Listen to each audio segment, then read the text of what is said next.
Chapter 2. Digging for Treasure. I'm afraid the last chapter was rather dull. It always is dull in books when people talk and talk and don't do anything, but I was obliged to put it in, or else you wouldn't have understood all the rest. The best part of books is when things are happening. That is the best part of real things too. This is why I shall not tell you in this story about all the days when nothing happened. You will not catch me saying, "Thus the sad days passed slowly by," or "the years rolled on their weary course," or "time went on," because it is silly. Of course time goes on, whether you say so or not. So I shall just tell you the nice, interesting parts, and in between you will understand that we had our meals and got up and went to bed and dull things like that. It would be sickening to write all that down, though of course it happens. I said so to Albert next door's uncle, who writes books, and he said, "Quite right, that's what we call selection, a necessity of true art." And he is very clever indeed. So you see. I have often thought that if the people who write books for children knew a little more, it would be better. I shall not tell you anything about us except what I should like to know about if I was reading the story and you were writing it. Albert's uncle says I ought to have put this in the preface, but I never read prefaces, and it is not much good writing things just for people to skip. I wonder other authors have never thought of this. Well, when we had agreed to dig for treasure, we all went down into the cellar and lighted the gas. Oswald would have liked to dig there, but it is stone flags. We looked among the old boxes and broken chairs and fenders and empty bottles and things, and at last we found the spades we had to dig in the sand with when we went to the seaside 3 years ago. They're not silly, babyish wooden spades that split if you look at them, but good iron, with a blue mark across the top of the iron part, and yellow wooden handles. We wasted a little time getting them dusted because the girls wouldn't dig with spades that had cobwebs on them. Girls would never do for African explorers or anything like that. They're too beastly particular. It was no use doing the thing by halves. We marked out a sort of square in the mouldy part of the garden, about 3 yards across, and began to dig. But we found nothing except worms and stones, and the ground was very hard. So we thought we'd try another part of the garden, and we found a place in the big round flower bed where the ground was much softer. We thought we'd make a smaller hole to begin with, and it was much better. We dug and dug and dug, and it was jolly hard work. We got very hot digging, but we found nothing. Presently Albert next door looked over the wall. We do not like him very much, but we let him play with us sometimes because his father is dead, and you must not be unkind to orphans, even if their mothers are alive. Albert is always very tidy. He wears frilly collars and velvet knickerbockers. I can't think how he can bear to. So we said hello, and he said, "What are you up to?" "We're digging for treasure," said Alice. "An ancient parchment revealed to us the place of concealment. Come over and help us. When we have dug deep enough we shall find a great pot of red clay full of gold and precious jewels." Albert next door only sniggered and said, "What silly nonsense." He cannot play properly at all. It is very strange, because he has a very nice uncle.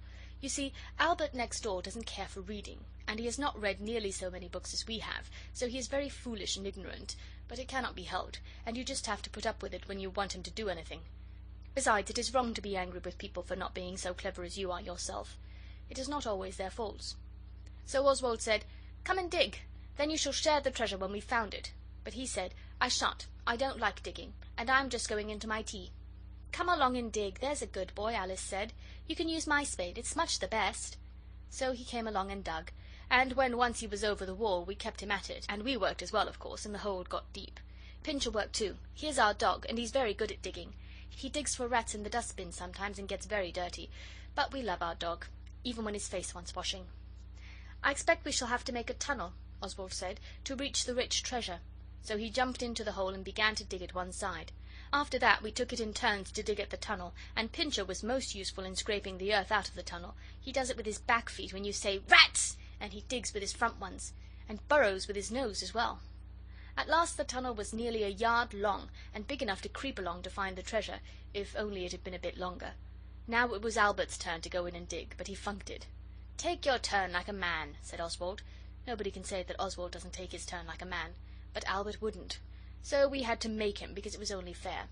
"It's quite easy," Alice said. "You just crawl in and dig with your hands. Then when you come out we can scrape out what you've done with the spades. Come, be a man. You won't notice it being dark in the tunnel if you shut your eyes tight. We've all been in except Dora, and she doesn't like worms." "I don't like worms neither." Albert next door said this, but we remembered how he had picked a fat red and black worm up in his fingers and thrown it at Dora only the day before, so we put him in. But he would not go in head first, the proper way, and dig with his hands as we had done, and though Oswald was angry at the time, for he hates snivellers, yet afterwards he owned that perhaps it was just as well. You should never be afraid to own that perhaps you were mistaken, but it is cowardly to do it unless you are quite sure you are in the wrong. "Let me go in feet first," said Albert next door. "I'll dig with my boots. I will truly, honour bright." So we let him get in feet first, and he did it very slowly, and at last he was in, and only his head sticking out into the hole, and all the rest of him in the tunnel. "Now dig with your boots," said Oswald, "and Alice, do catch hold of Pincher. He'll be digging again in another minute, and perhaps it would be uncomfortable for Albert if Pincher threw the mould into his eyes." You should always try to think of these little things. Thinking of other people's comfort makes them like you. Alice held Pincher, and we all shouted, "Kick! Dig with your feet, for all you're worth!" So Albert next door began to dig with his feet, and we stood on the ground over him, waiting, and all in a minute the ground gave way, and we tumbled together in a heap, and when we got up there was a little shallow hollow where we had been standing, and Albert next door was underneath, stuck quite fast, because the roof of the tunnel had tumbled in on him. He is a horribly unlucky boy to have anything to do with. It was dreadful the way he cried and screamed, though he had to own it didn't hurt, only it was rather heavy, and he couldn't move his legs. We would have dug him out all right enough in time, but he screamed so we were afraid the police would come, so Dicky climbed over the wall to tell the cook there to tell Albert next door's uncle he had been buried by mistake, and to come and help dig him out.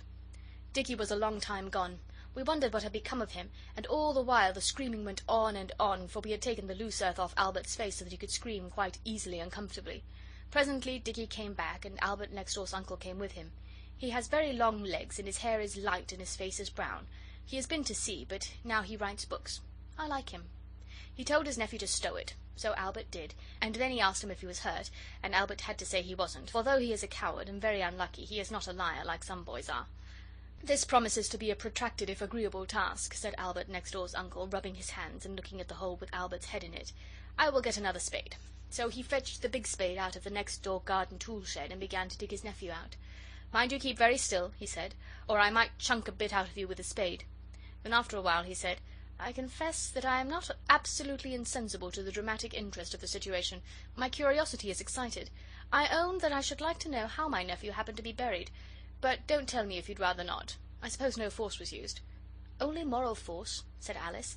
They used to talk a lot about moral force at the high school where she went, and in case you don't know what it means, I'll tell you that it is making people do what they don't want to just by slanging them, or laughing at them, or promising them things if they're good. "Only moral force, eh?" said Albert next door's uncle. "Well, well," Dora said, "I'm very sorry it happened to Albert. I'd rather it had been one of us. It would have been my turn to go into the tunnel, only I don't like worms, so they let me off. You see, we were digging for treasure."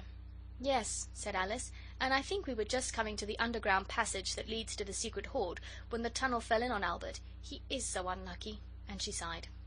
Then Albert next door began to scream again, and his uncle wiped his face, his own face, not Albert's, with his silk handkerchief, and then he put it in his trousers pocket. It seems a strange place to put a handkerchief, but he had his coat and waistcoat off, and I suppose he wanted the handkerchief handy. Digging is warm work. He told Albert next door to drop it, or he wouldn't proceed further in the matter, so Albert stopped screaming, and presently his uncle finished digging him out. Albert did look so funny, with his hair all dusty and his velvet suit covered with mould and his face muddy with earth and crying. We all said how sorry we were, but he wouldn't say a word back to us. He was most awfully sick to think he'd been the one buried, when it might just as well have been one of us.